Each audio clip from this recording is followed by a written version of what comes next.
for this session, we have two big leaders, EULAR leaders. So I have here Ferdinand Breedveld. He was president of EULAR. What time was that? Too many years ago. Too many years ago. So he's a master. And he's also master of ACR, right? And he's the head of the Department of Medicine in Leiden, or Rheumatology.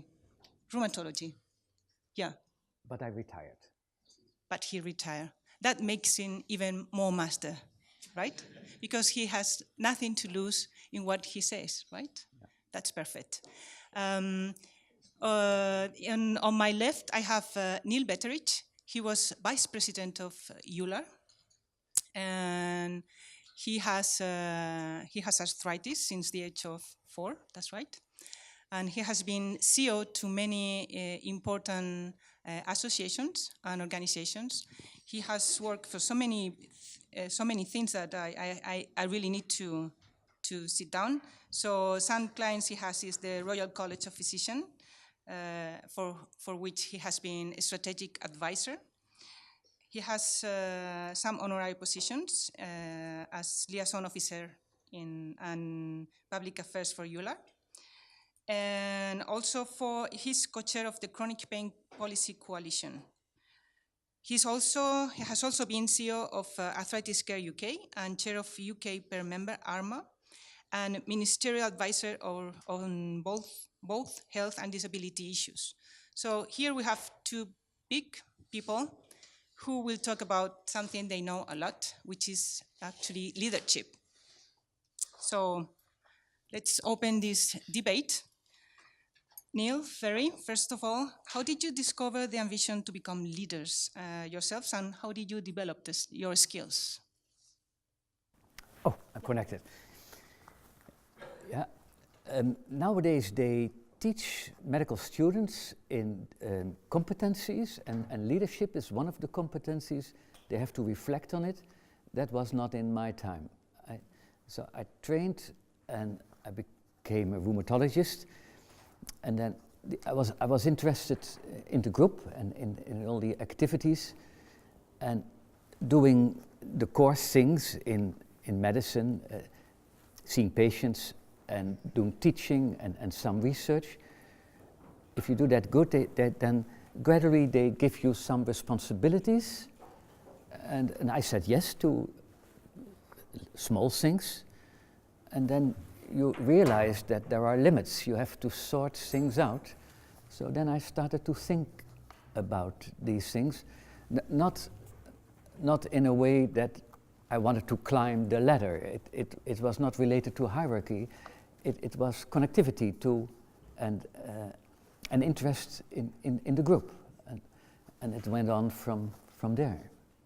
So first it was doing the usual path, then saying yes, then thinking, and then connecting. That was more or less? Yes. Yeah, that's interesting. How about you?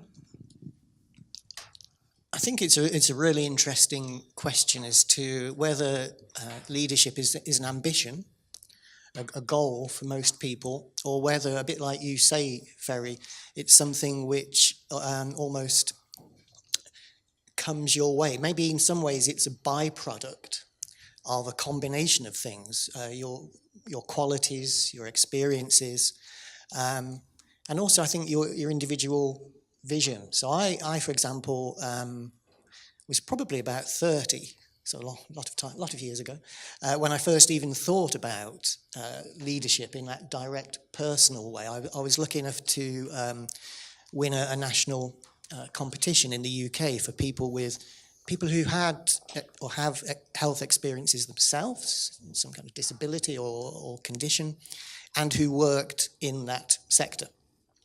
And I was lucky enough to win this leadership competition, which gave me access to training and support from major private companies, multinationals and so on. And that really was a privileged opportunity to step back a little bit and think about leadership and what it means for me personally and what it means generally. And I learnt an incredible amount then. And in fact, until that point, I didn't think of myself as a leader or even somebody who wanted to be a leader. And yet, during that those discussions with a mentor, coach, it was pointed out to me, really, that, you know, when I was 10 years old and began to get my mobility back after early years living with juvenile arthritis, I ended up being in the school football team, even though I physically couldn't do as much as the other kids. And a year later, I was made the captain, you know. But at the time, that just seemed nice, but also kind of normal. When I went to university in Liverpool, I wanted to get involved with things in the city, not just in the university, and joined what they called the Community Action Scheme, which arranged volunteering for students across Liverpool where I was studying. And I think a year later, I became the president of it. But just because I wanted to get these things done, didn't care about my role particularly. My first job in Liverpool was running a children's holiday organisation, providing residential holidays for children who otherwise would not have a holiday at all. And after 12 months, I was made the director. So it was pointed out to me that I'd had this series of leadership positions, and I genuinely never thought about it in that sense. So I think there is something about leadership being a byproduct rather than a goal. And I think in preparing for this event, Alessio, is something that you were, I think, mentioning to us, to people. And that resonated with me. I mean, I don't know if you want to say a couple of things about this now, because it occurs to me now this is one of your... Yeah, well, I am learning now that somebody takes me as a leader, actually. I think that what it happened is that you start working, and if you are lucky and work well, you can start publishing and talking here and there, and suddenly you see that people is putting attention in what you do. And this attention that you are attiring, and it is not your goal to be a leader or anything like that, just people are interested in what you do, and I suppose that this is what is called leadership, if this is it. And certainly what trainers should do is to train those capable of working very well, to see that they're able of doing things very well, and maybe they do things very well and they publish them and they get recognized. Someday they will be considered leaders, but this is not a goal. So I agree with many things that have been said, but it's also somewhat of an understatement what we are doing now, because you cannot, as you say, you cannot isolate it and train and climb the ladder with leadership. That it's part of the whole spectrum. You are a professional and you do these things, but it is so incredibly important to do the good things and to do the good things good. And there are several practical things that are essential in an environment where it's not rewarded in the first place. You know, professionals look at managers like a necessary but a nuisance, terrible. So it's not recognized, but they are smart people. They know that the atmosphere where you work is highly dependent on good leadership, but they don't say so, and you don't get in the beginning extra money or budget. And it's even more important than a nice atmosphere. I think there's not much science behind leadership, but what is observations in big companies where there are hundreds of groups that create something, and the successful groups distinguish themselves because of social intelligence, interaction, something that has been created, leadership. It makes all the difference in the end. So although I agree, the low tone, how we began, you can also say it's one of the most important things there are. Well, it's often said, isn't it, that perhaps slightly cynically, that everyone gets promoted until they reach their natural level of incompetence. So in other words, you know, you're good at your job, you get given a bigger job and then a bigger job until eventually you reach a point where the job is too difficult. Now, I think let's take a more mature, sophisticated view of that, which is that actually a lot of people develop professionally, as you say, Ferry, and certainly this happened with me. I found myself at a crossroads, a fork in the road. I'd become an advisor to the Minister for Health on certain issues in the UK. I was head of policy with arthritis care. I was focusing all my time and energy on the things I really love doing, which is working with people on policy issues to try and make the world a better place for people with rheumatic and musculoskeletal diseases. And then people were saying, but you should move, you should become the chief executive, you should push yourself, you should go on. And I think, well, but I can make more difference specializing, I think. You know, I'm safe here, it's a nice, secure environment. If I become a chief executive, I'm just going to spend more of my time doing things that I'm less excited about. Financial issues, legal issues, human resources issues. Do I want to be giving my time to that when I could spend my time on the policy stuff that I think I'm really quite good at compared to other things? And in the end, I think it comes down to something that's about vision and something that's about practicality. If you have a vision that you actually think you could do that bigger job and it would make a difference to the people you're there to serve, then I think that becomes the trump card. We shouldn't really use the word Trump in this context anymore. It's counterintuitive. This becomes the winning factor, I think, in your thinking. You might need to surrender some of the time you give to the things which excite you most, but actually the difference you will make, the impact you can have, is something which drives people on to accept, and want to take on, I think, the leadership roles. At which point, if you end up in that leadership position, your skill then becomes rather different, very different. And you take on that sort of helicopter role where you need to be over everything, but have the ability to know when to land in one particular corner of the organization and deal with things, get your hands dirty, sort it out, and then go back up and keep an eye on everything else. So, yeah, I think it's about the vision of impact that drives people towards leadership a lot of the time. So it's about somebody wanting to change the world, and if nobody's doing it, then you get in and try to change it. But I need to ask you both, can you be a leader without getting in the top of the ladder? Absolutely. Yeah. As a first-year medical student, you should think about your leadership for your own. And then you train in rheumatology, and you may have several functions. So on Friday afternoon, you are present at the outpatient clinic. You're the head there. And so there may be a secretary, or if you run the outpatient clinic on Friday afternoon and the professor comes in to see a private patient, you are the boss.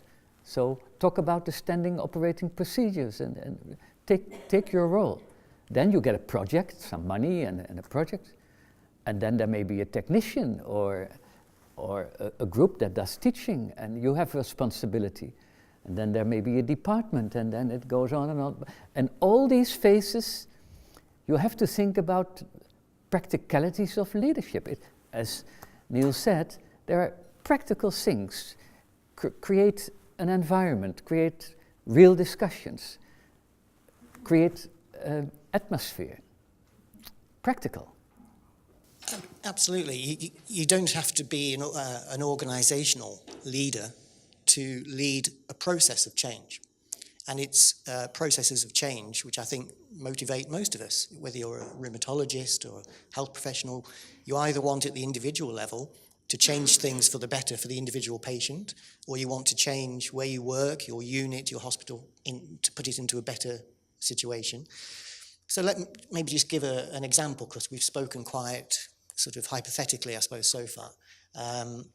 We all have some connection with EULAR.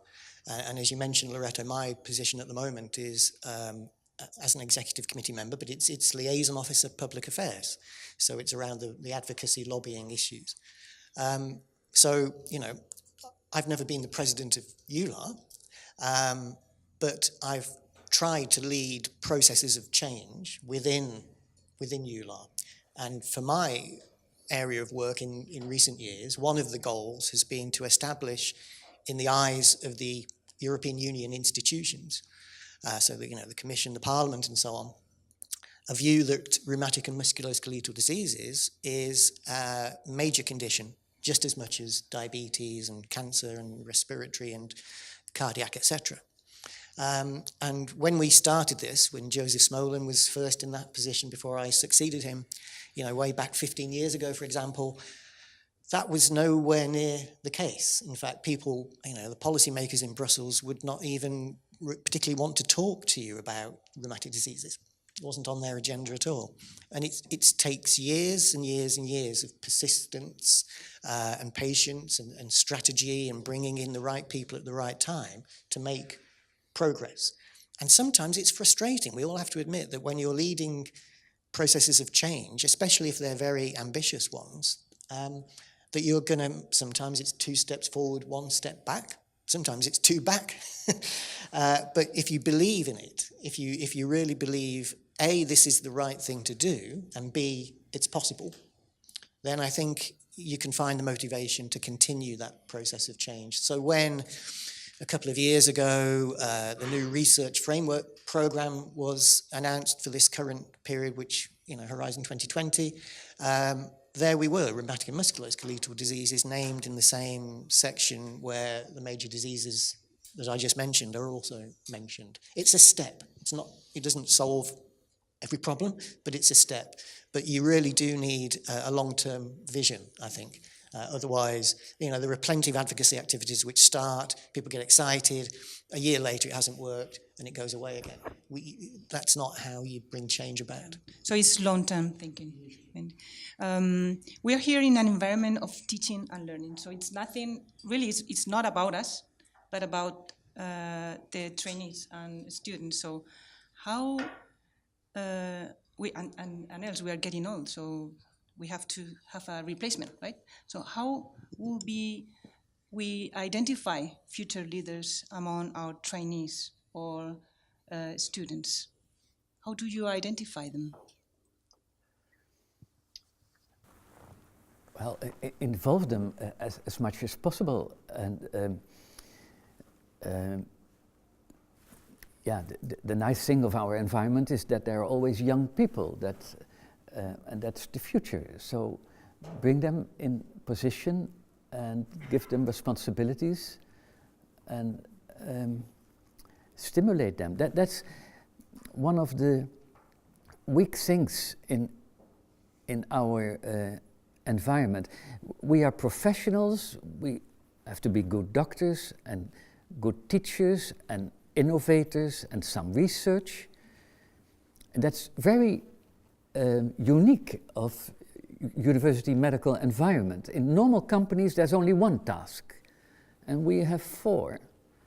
And they are very heterogeneous, because in research or innovation in healthcare, it's the touch of the genius, you need freedom and space. But in high quality healthcare and education, there's quality control, standing operating procedures. And so these are very heterogeneous things that need different management, and it's all in one. And then to talk to each other and value the different contributions. We are in the Stone Age, all of you are animals, dogs. We are so rough. So in a good company, there are regular discussions for support and what can we do for you and how do you feel in your environment? How can we train you? In university life, nothing like that. You are in front of a pack of wolves. So we are so rough to each other. And so support. And that starts with your question. What can we do to help you forward? Do we want you to get forward to that environment? Sometimes yes. It's too rough for you, and I love you. I don't want you to get there. Yeah. I think it's sometimes easier to spot leadership in other people than it is in yourself. if I was to be asked, what's the best advice I've ever been given in this context? I think it's be good at who you are. Be good at who you are. If you are authentic, if you are self-aware, then you will always, I think, command respect. Those people who look like they want to get on and do a lot of things, maybe they're leaders who are developing, maybe they're just people who are attracted by the power, and maybe there's a bit of ego there. It's not always synonymous with leadership. But I think having an authenticity, a consistency of how you behave with other people, means that those you are working with may not always agree with you, but they will always respect you. If you live up to the same standards of behaviour that you expect of others, then you can't be criticised for that. There's no shortfall. As soon as there's a deficit between the way you behave and what you say to others, people lose respect, and you lose the ability to be an effective leader. Yes. No, hearing the conversation, I thought that when you start, and maybe at some point you start doing something different that attires the attention of others, and there is a point maybe thinking about leadership of awareness that you are doing things different, that what you do are useful for others more than, and then your acceptance of trying to help in the way that people think you can help. But I think that to become a leader, not to become, but it's not on a scale, but to really lead the group, you have to accept that others appreciate your opinion or appreciate your leadership, really. This is the word. I remember a course at my university for students to attend as a volunteer if they wished on self-awareness. But the course never happened because nobody registered. Well, that almost happens to this seminar. Nobody wants to really change. So, for what you're saying, being a leader is rather cumbersome, isn't it? So you have to know a lot about a lot of things, and then people follows you. So for me, it seems like it's frightening to become a leader. Do you feel alone when you become a leader of something? Yeah. It's definitely, there's a human factor involved. So if you come out of collegiality and you come back to your work on Monday and they say, yeah, you were in Prague for a few days. Was it helpful for your work? That's a normal question, isn't it? But if you are chairman of the group and you say the same question, oh, yeah, it's Monday morning, you were on Friday and not here in Prague. Was it useful for your work? That's stressful. Then they come after you. What is this? None of his business. Shut your mouth. It's different. So you need. You have to cope with that. So there's some loneliness involved. So you can cope with that with some strategic alliances, go into a group where people talk about that kind of feelings. On the other hand, you are very connected to many of them, and so it is rewarding in another sense. But there are, yes, go ahead. I just meant that leadership in our field, which is science and actually is with peers that are equals, and rule number one is you cannot impose to others. The others may find your work attractive, interesting, whatever, and then in that way, well, you head a movement or whatever they think you are heading, but without impositions. The leader is. Because leader can be taken in another sense of somebody ordering and so forth, but a scientific leader really is the inspiration you produce rather than rather than the orders you give or the instructions. So it's not the same being the boss than being the leader. That's totally, leader is something you don't choose. For what we are saying here, you become. People Yeah. think you can help in some ways. I think we all need nourishment. You know, our body needs nourishment, and our work needs nourishment. Anybody in a leadership position, I think, yes, there's an element of loneliness. You know, because if things go wrong, you don't have a peer group around you automatically to share things with. There's nowhere to hide. But actually, you know, you are still part of a team.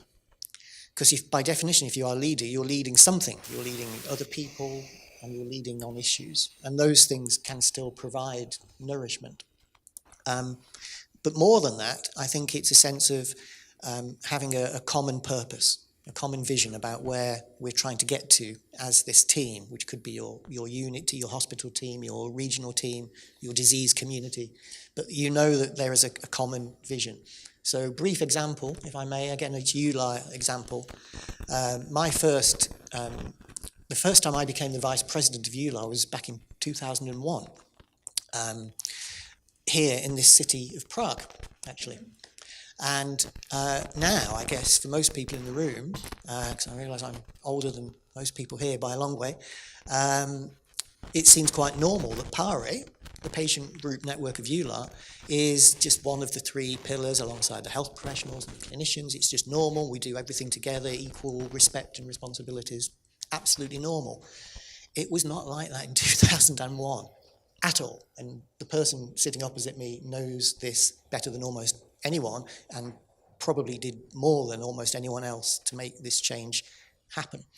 But to get to that point where we could seek the support of a president with a vision, as Ferry had, we needed to do a lot of work ourselves as patient leaders. So at the turn of the century, the patient group leaders from across Europe, and not just the big countries, but generally, realized that as a network, they had common problems, but were not finding any support from each other. So in Romania, in France, in Sweden, everyone was facing the same issues, that the patient voice was not being heard, that patient rights were not being respected, other people were speaking on our behalf. This was the situation, this was the problem that had to be fixed. So those people came together to create the first rheumatic disease policy declaration from a patient point of view called the PARE Manifesto.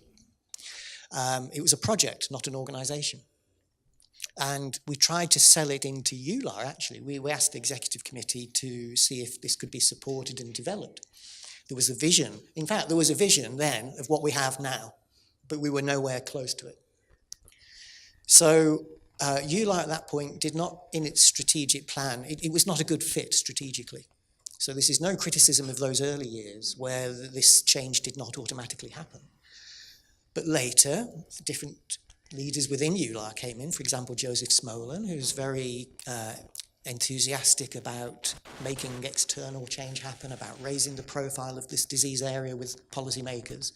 And suddenly there was an opportunity, there was a strategic fit. So all the work the patient group leaders had been doing, building up a common policy vision, a manifesto, a declaration, suddenly there were ways of bringing that into EULAR and not being separate. And at that point, the closer collaboration with the patient groups and the rest of EULAR began, and has been supported and enhanced. And as you know, I think, you know, it's really state of the art. And I do work with other disease communities as well. And people look at EULAR now as probably gold standard, state of the art, because in terms of patient involvement, it's there already. Nothing's ever perfect. It can always be improved. But actually, at the level we are, I think we have a competitive advantage, apart from anything else. But more importantly, ethically, it's the right thing to do. We should be equal partners. We always preach to the rest of the world that the best things in health happen in partnership between health professionals and patients. We need to live that message ourselves. And it took several leaders a lot of years to get there. But wow, hasn't it been worth it? So with this, we will sum up. There is something that has come out several times. It's changing, having a long-term vision, something, being a leader becomes something that it's natural. It's not something that you really, it's an ambition by itself, but the goal that you are trying to achieve is to change something, the process, not you becoming the leader. So, or protect. protect. Protect what you have can be just as much a goal as changing. Yeah, exactly. Or protect. You're right. Totally right. So thank you very much. We will in the workshops, they will get into detail, and you will be able to actually express your opinions about your own leadership and your problems. Thank you very much, Neil and Ferry.